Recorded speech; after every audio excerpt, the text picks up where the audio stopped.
Right? So in differential square, these examples are very basic examples. So here you have the same structure like this. So x is like this term, y is like this term. So what you can do, you use the structure. So it's going to be 2x minus 3, 2x plus 3. That's the correct way of doing it. Right? And as I told you before, if you have something like this, that you can write this, and then using the index laws, you can do that, right? Why? Because here you have 1 and 1. When you multiply this by 2, you get this 2. When you multiply this by that, you get this 2. So this simplification is very important, and that is index laws. Right? What is the index law? Xm outside, if you have n, it is xmn, remember that. So for example, x2 and 3, so that would be x6, right? And then 2, 1, 3, that means 2, 3. 2, 2, if you have something like that, it's going to be 2, 1, 2, it's 2, 2.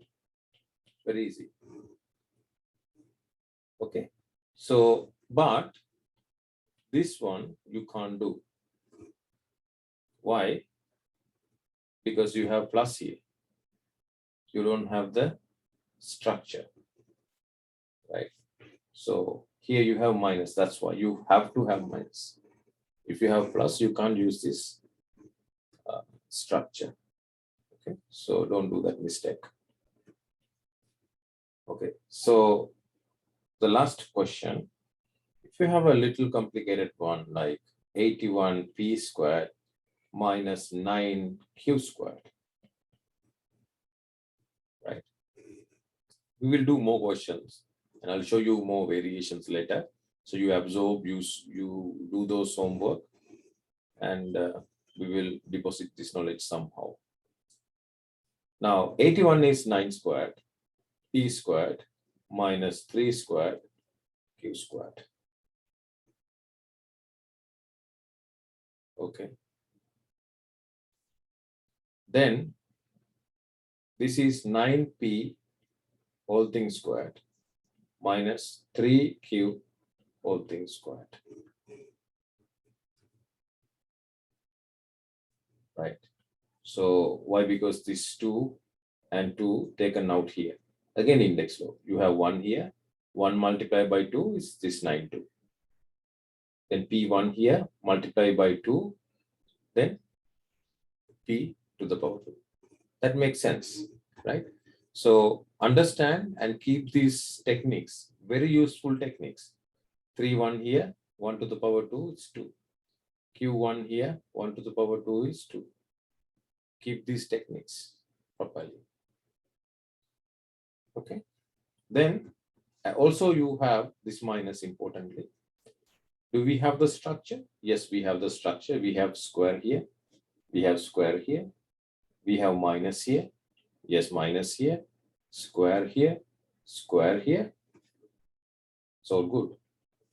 Then this can be written as 9p minus 3q. 9p plus 3. Okay, correct. So that's all about difference of square for grade 5, 6, 7. If you know up to this level, that will be good enough. Okay. Okay. Then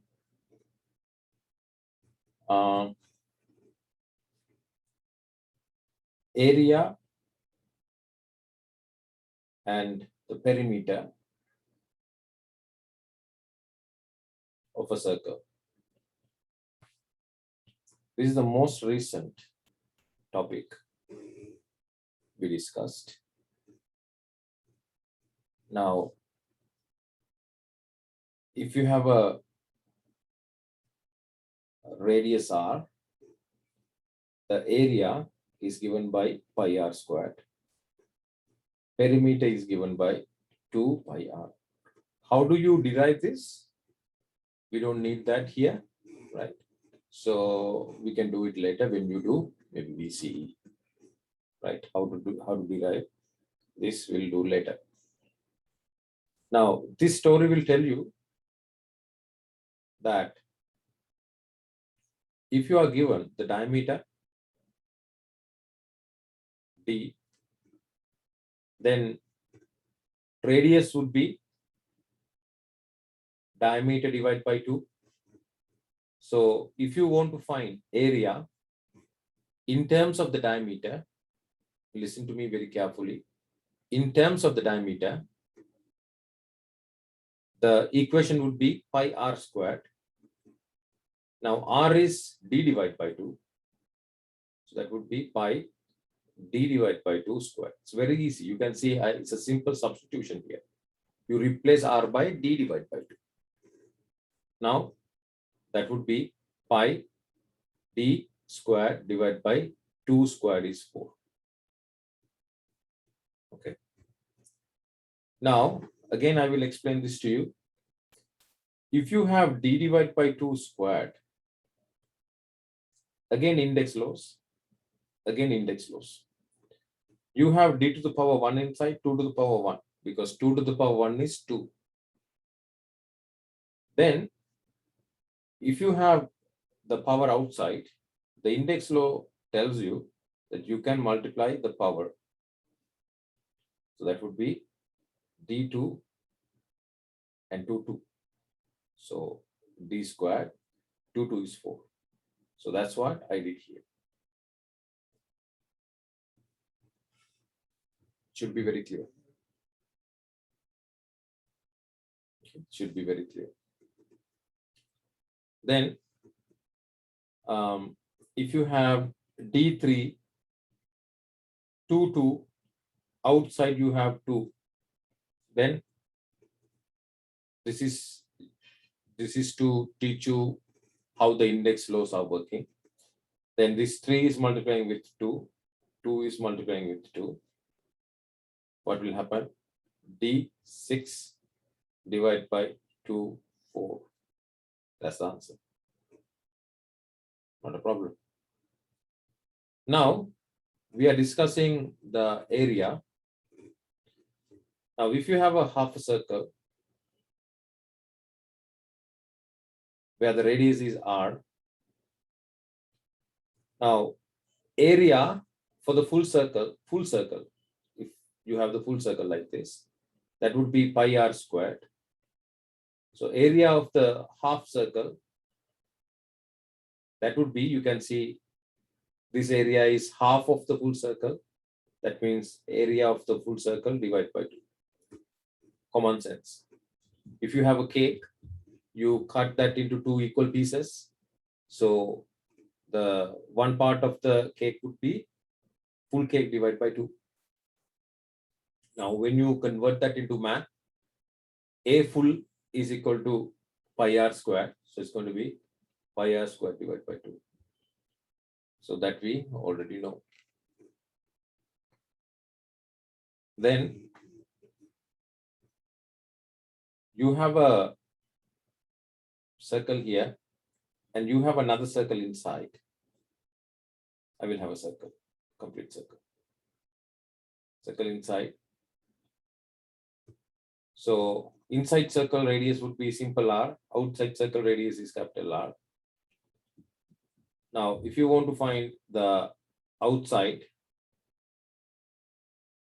right, if you want to find the outside area, what you do, this is like a cake. You take a cake, right? This is a cake. Think in that way. Radius is r. What would be the area of this cake? Pi r squared. Easy. Then what you do, your little brother, he's going to eat a circular part of the cake from the middle. Circular part, he's going to eat this part. Somehow he's going to eat that. and the radius of that would be r. That means the amount he ate, right? Small circle, I would say. The smaller circular part, that would be pi simple r squared. Okay.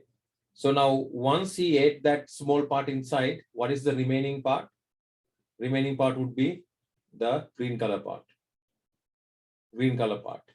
So now you can understand from the geometry, it is simple logic. The green color part would be the full cake, area of the full cake, minus the smaller cake, small cake inside. Right. So that is the area of the green color part. So that would be pi r squared minus pi simple r squared. That's how you think in math. That's how you think. Okay. Otherwise, when a question is given to you mathematically, sometimes that is very abstract. So you have to have this experience to convert that into a practical situation and think, visualize, and then convert that into math. So I'm giving you that skill. Okay, very important. Then, if you have another question, you have a half circle here, right? The radius is capital R. And then there is another part here, a circular part, radius is simple r. You are asked to find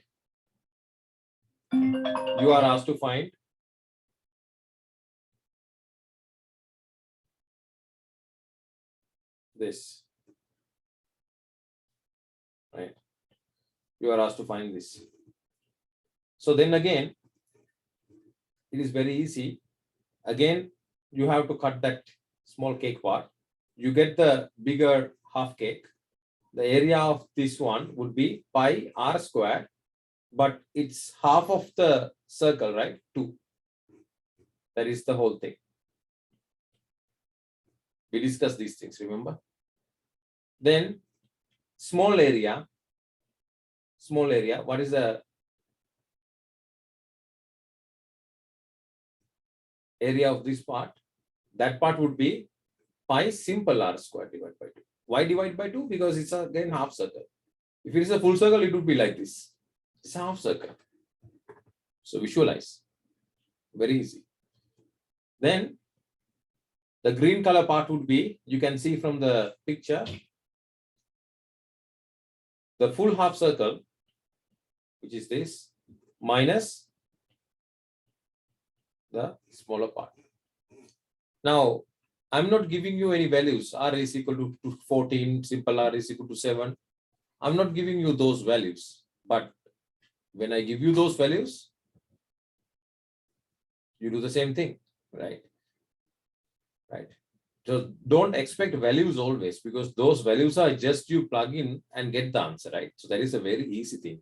Math is not just plug in the values and get the answer. Math is pure thinking and understanding the concept, right? Okay. So now, if you are done up to this point, I think you can think about the other variations of the questions. If you look into this assignment I gave you, the test I gave you, I have created those questions by myself to challenge you in one hand. So challenge means I get to know how much you know. Okay. Now that part is fine. Then again, importantly, we discussed division of fractions.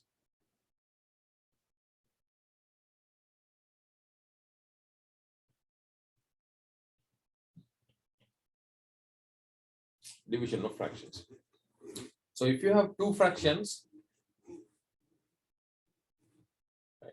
So if you have two fractions like P divided by Q divided by L divided by M, like this, I told you, you write P divided by Q and convert division into multiplication. You convert this division into multiplication and you take the upside down of this one, that you call it reciprocal. That's the mathematical word, reciprocal. So learn it today. You make it upside down. Upside down means m divided by n. Right?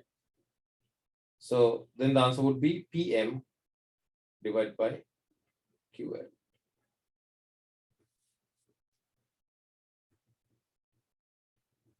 Okay. So these things I discussed.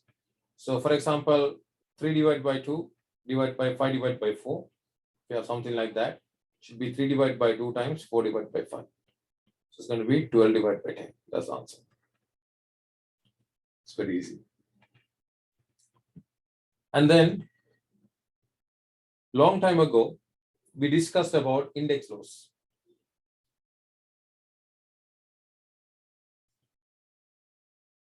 Index laws. There are 3 main index laws. First one, if you have AM times AM, AM times AN. So we call this one base. We call this index or power or exponent. Right? Those are words. Then the bases should be the same. Then it would be A.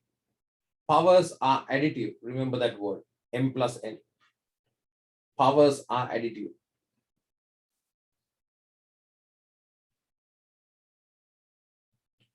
Okay. Now, if you have A2 times A5, so that means this is A7, correct? But if you have A2 times B7, you can't do this. Why?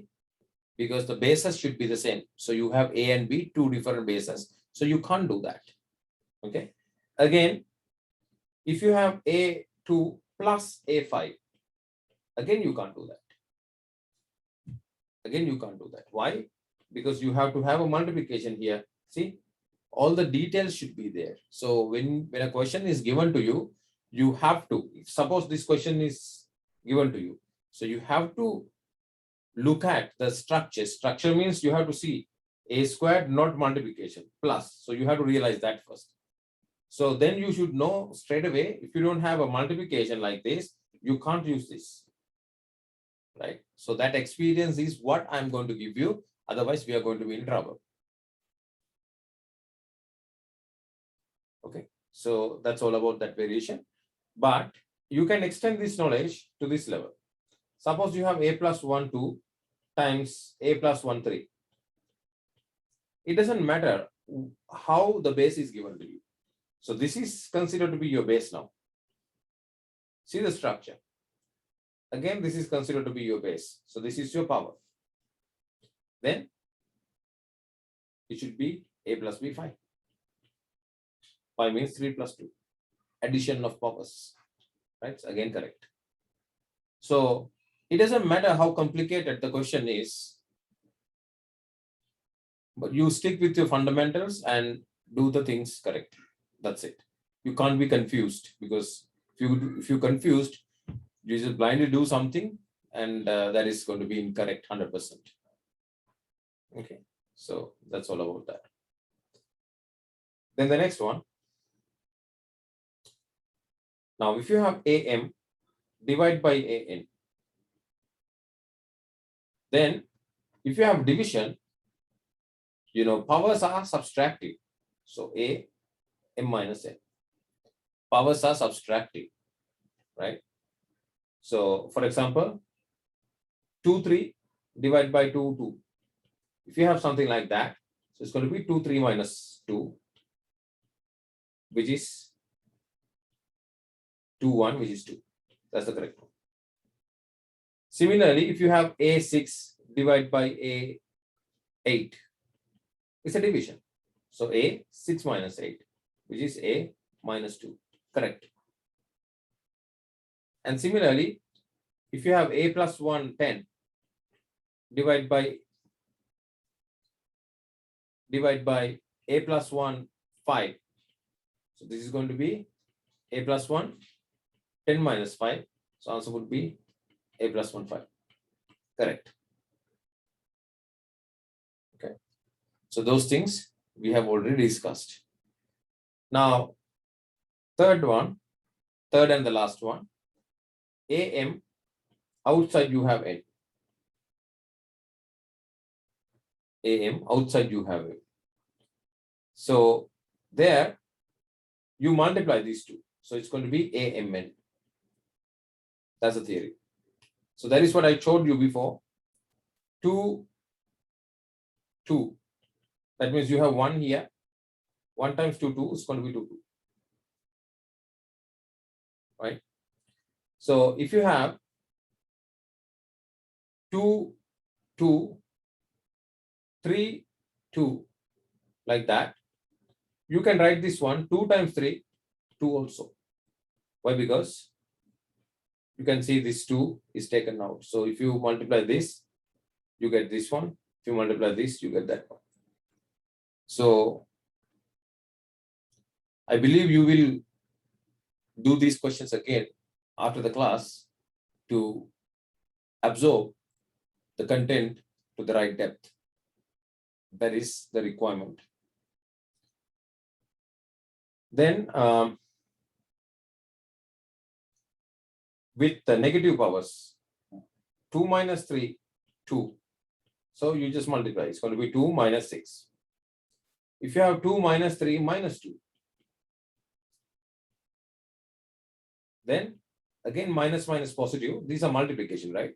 When you're multiplying minus minus positive, so it's going to be 2 positive 6. Because minus multiplied by minus is plus. You know that. Okay. So this we have done. So in the test I gave you, you have all of these things. So I'm giving you that brush up because it's very important. Now, if you have x squared y3 half divided by xy square root to simplify, then if you have a square rooting, you have to convert that into half power. So first of all, I will multiply these two. So that would be x 2 times half, y 3 times half, divided by xy square root means xy half. Now you have to understand you have 1 and 1 here. So you can simplify those as well. Right. So we have gone through these things. Remember? So 2, 2 gone, it's x1. Then y 3 times 1 is 3 divided by 2. Here you have x half, y half. 3 multiplied by 1 is 3. This 2 is here. Right? Here just 1. So I put it there. 1 multiplied by half is going to be half here. Then this 1 multiplied by half is going to be this half here. Right? Very straightforward. And then I can see division. See? Same base. These are different bases. Different bases. With different bases, we can't do anything. It should be same base. So you take same bases separately.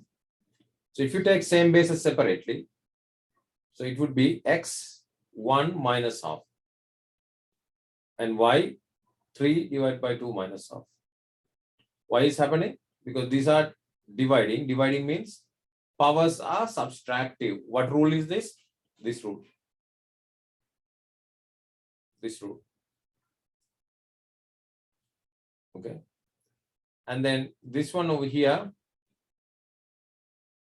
is again subtractive. Again the same rule. Then it would be x1 divided by 2, y 3 minus 1, 2, 2 divided by 2. So answer would be x half, y1. So you can simplify like that. You remember when we are discussing fraction addition, right? So this is what I do grade 5 people these days.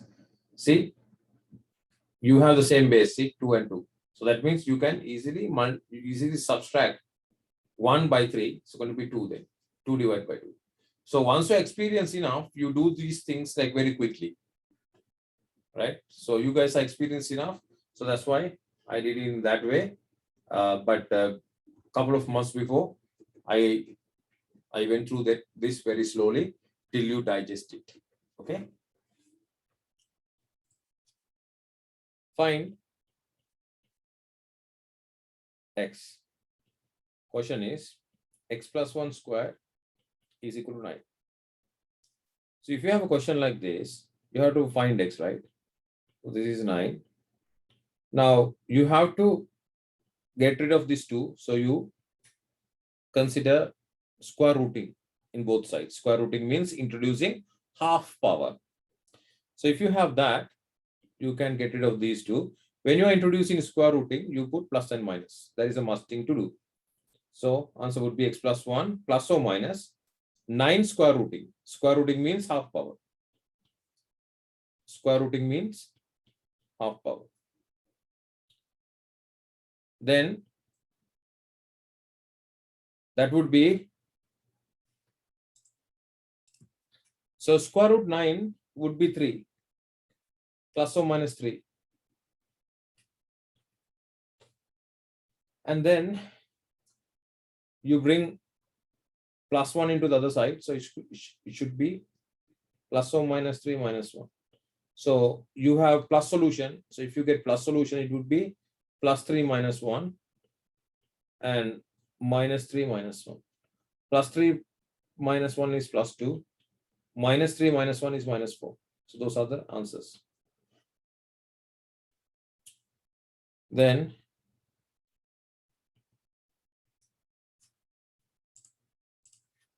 okay, so the next question, if you have x plus 1 squared plus 1 is equal to 17, find x. So if you have a question like that, what you have to do is first, if you want to, this is the wrong way of doing, okay, this is the wrong way of doing, wrong way. I taught you this, but I will remind you.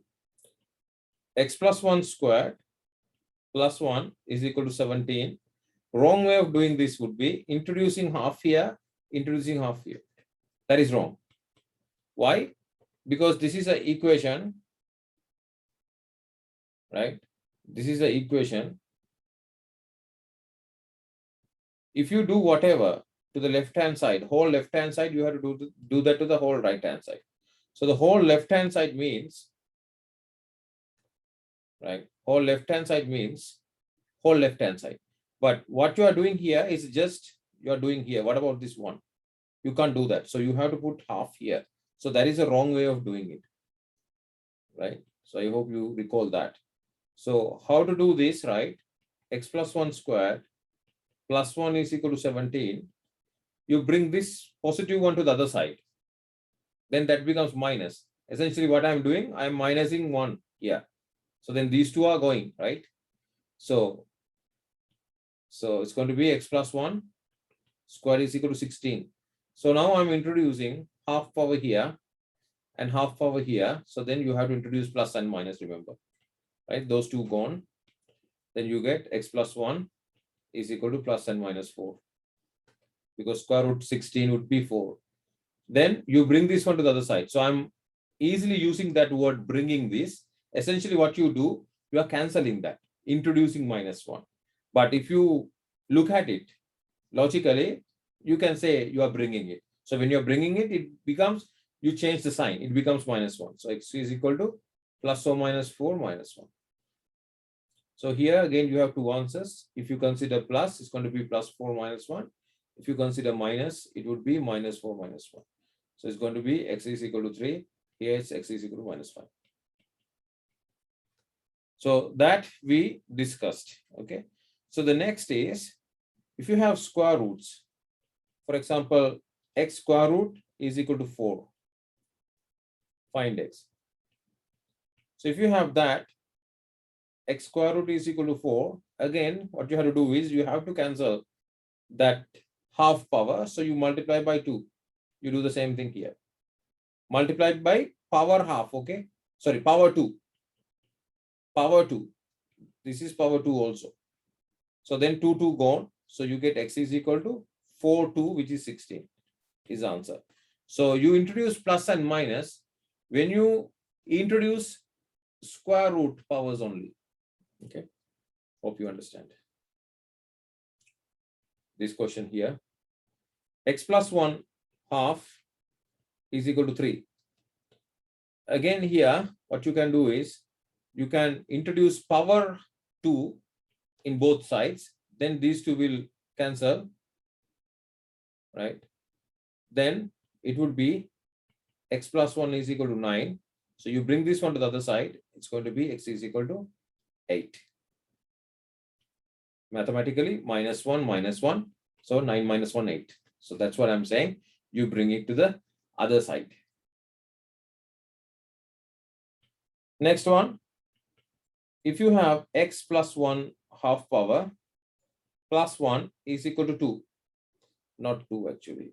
Is equal to 4. Find x.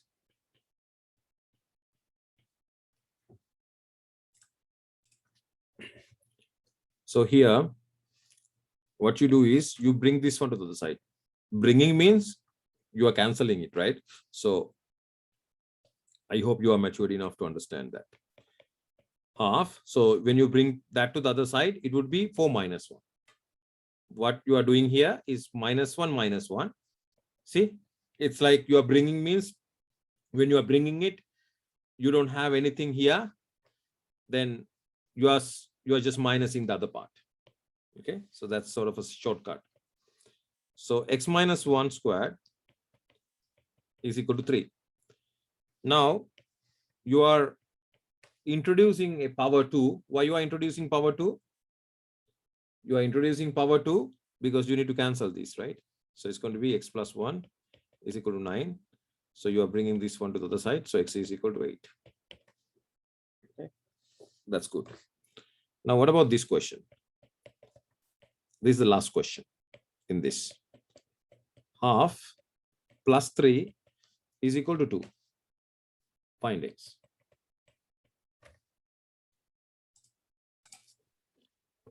Now, I'm going to put this one here. So that means minus 3, minus 3.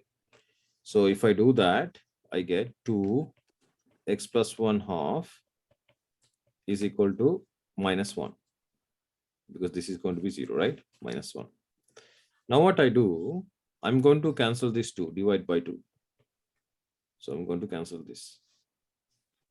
Then it would be x plus 1 half is equal to minus half here. Okay. Very important. Look at this. Now you need to get rid of this half power. What you do? You multiply by 2. You multiply by 2 means power 2, okay? It is not like this. If I say x multiply by 2, there are two ways that you can do. You multiply by 2 like this, or power 2 means on top. Okay, I'm talking about power 2. That means these two are gone. So x plus 1 is equal to, oh, I forgot this part, right? So minus half square is what, guys? Minus half square is what? It's minus 1/4. No, minus half square means, look, minus half square means minus half times minus half. That would be minus minus plus 1 divided by 4. Oh, yeah. So it's going to be plus 1 divided by 4. Now x plus 1 minus 1, 1 divided by 4 minus 1. So these two go on. So x is equal to, if you get the common denominator here now, see 4. Answer would be minus 3 divided by 4.